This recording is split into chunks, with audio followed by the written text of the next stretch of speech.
আমার ভাই, আমরা নামাজও পড়ি, আবার চুরিও করি, দুর্নীতিও করি, দেশের টাকাও পাচার করি। কথা বলেন ঠিক কি ঠিক না? বড় নামাজি, দাড়িও লম্বা, মাথায় সুন্নতি টুপি, জুব্বাও পরে, অফিস করে, দুর্নীতি করে, এক সাইনে কোটি টাকার দুর্নীতি আছে কিনা নাই? এর মুসলমান ইংল্যান্ডে নিয়ে বাড়ি করে। কথা বলেন ঠিক কি ঠিক না? সিঙ্গাপুরে বাড়ি করে, লন্ডনে বাড়ি করে মুসলমান, আবার নামাজি। কথা বলেন ঠিক কি ঠিক না? বোঝা গেল এই নামাজ আল্লাহর শরণে নয়, এই নামাজ আল্লাহকে রাজি খুশি করার জন্য নয়। আল্লাহ বলেন ফাওয়াইলুল লিল মুসাল্লিন, ওই নামাজি ধ্বংস যারা নামাজে অলসতা করে। কথা বলেন ঠিক কি না?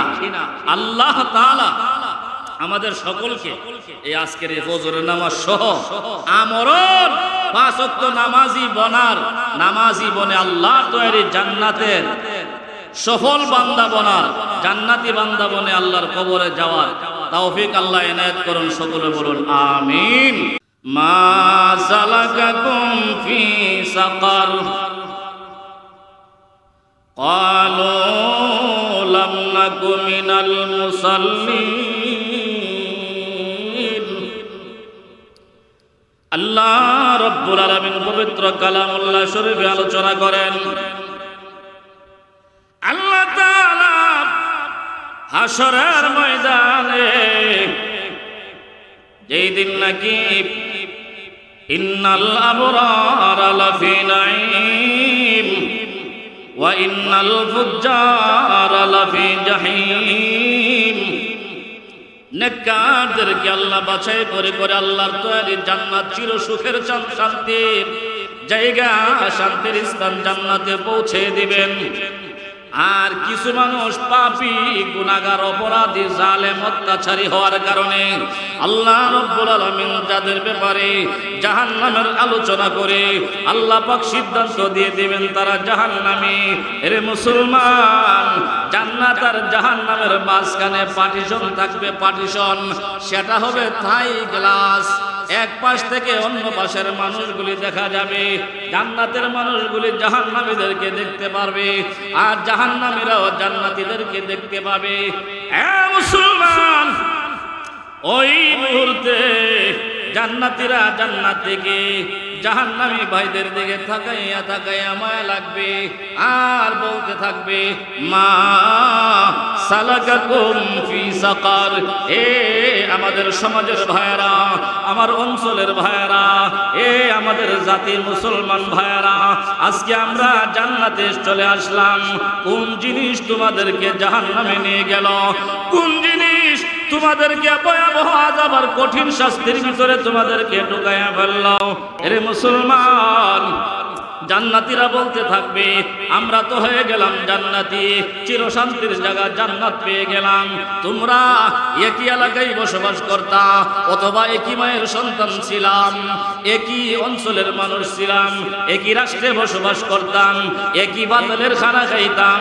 আজকে আমি জান্নাতি, আর তুমি কেন জাহান্নামী হয়ে গেলা?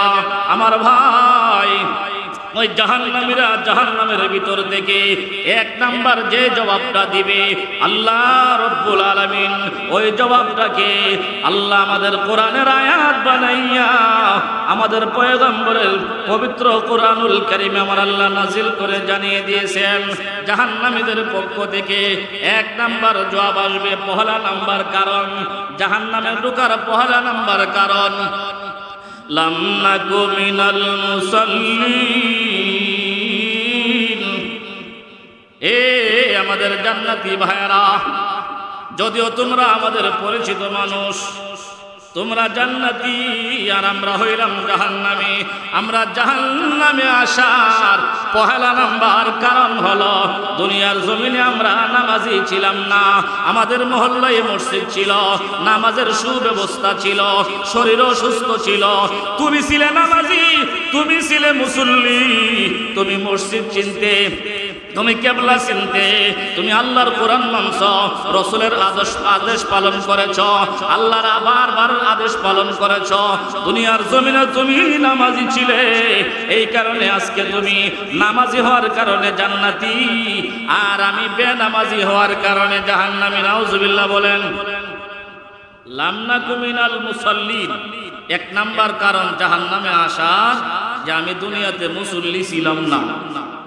কি বলেন? নামাজ না পড়লে পরকালের ভয়াবহ আযাব আছে কিনা না? জাহান্নামে যাওয়ার এক নাম্বার কারণই বলবে যে আমি জাহান্নামে আসার পিছনে কারণ হইল দুনিয়াতে তুমি নামাজি ছিলে, আমি নামাজি ছিলাম না। আমি দেখতাম শীতের মৌসুমে মানুষ ঠান্ডা পানি দিয়ে উজু বানাইয়া মসজিদে ঢুকে, আমি দেখে দেখে হাসতাম, এরা এত পাগল হইল ঠান্ডা পানি দিয়ে শীতের মৌসুমে এইভাবে উজু করে। বৃদ্ধ মানুষ কম্পন সৃষ্টি হয়ে যা মসজিদে ঢুকে, কি মজা! বা আমার ভাই, সেজদাওয়ালা জানে, নামাজি জানে, মুসল্লি জানে আল্লাহর কুদরতি পায়ে সেজদা করলে কত যে স্বাদ আর মজা। কথা বলেন ঠিক কি? মুসলমান, এমদাদুল্লাহ মুহাজিরে মক্কি রাহমাতুল্লাহি আলাইহি তিনি বলেন, মুরিদারা রে, আমি নামাজের ভিতরে সেজদার ভিতরে আমি কেমন মজা পাইছি তোমরা জানো নি? হাসরের ময়দানে আল্লাহ তাআলা যদি আমাকে ডেকে বলে, আমদাদ তুমি জান্নাতে চলে যাও, আমি আমার আল্লাহরে বলবো, আল্লাহ আমি আপনার জান্নাত চাই না গো, বরং আপনার আরশের নিচে আমাকে একটা নামাজের মুসল্লা পরিমাণ জায়গা করে দেন। সুবহানাল্লাহ। ওগো আল্লাহ, আমি দুনিয়ার জমিনে আপনাকে যখন সেজদা করতাম গো, তামাম দুনিয়ার সমস্ত বস্তু থেকে আমি আপনার কুদরতি পায়ে সেজদা করলে সবচাইতে বেশি মজা পাইতাম। আল্লাহর হাবিব বলেন, জানোনি তোমার একটা সেজদার মর্যাদা আমার আল্লাহর কাছে কত বেশি? জানোনি রে? সেজদাতুন ওয়াহিদা, একটা সেজদার মর্যাদা আমার আল্লাহর কাছে এত বেশি।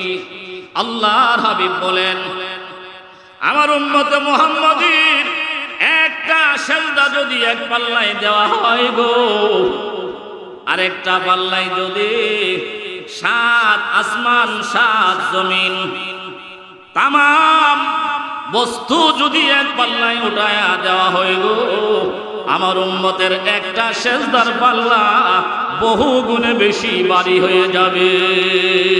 সুবহানাল্লাহ। তবে সেই নামাজটা হতে হবে, আল্লাহ বলেন, আকিমিস সালাতা লিযিকরি। হে নবী, আপনি ভালো করে বলে দেন, কুল ইন্না সালাতি ওয়া নুসুকি ওয়া মাহইয়ায়া ওয়া মামাতি লিল্লাহি রাব্বিল আলামিন।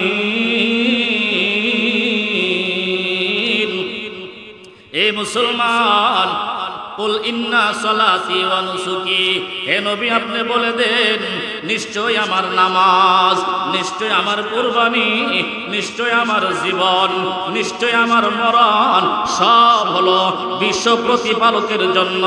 আমার নামাজ হবে আল্লাহর জন্যে, আমার নামাজের কিয়াম হবে আল্লাহর জন্যে, আমার সেজদা হবে আল্লাহর জন্যে, আমার রুকু হবে আল্লাহর জন্যে, আমার কেরাত হবে আল্লাহর জন্যে, উযু হবে আল্লাহর জন্যে।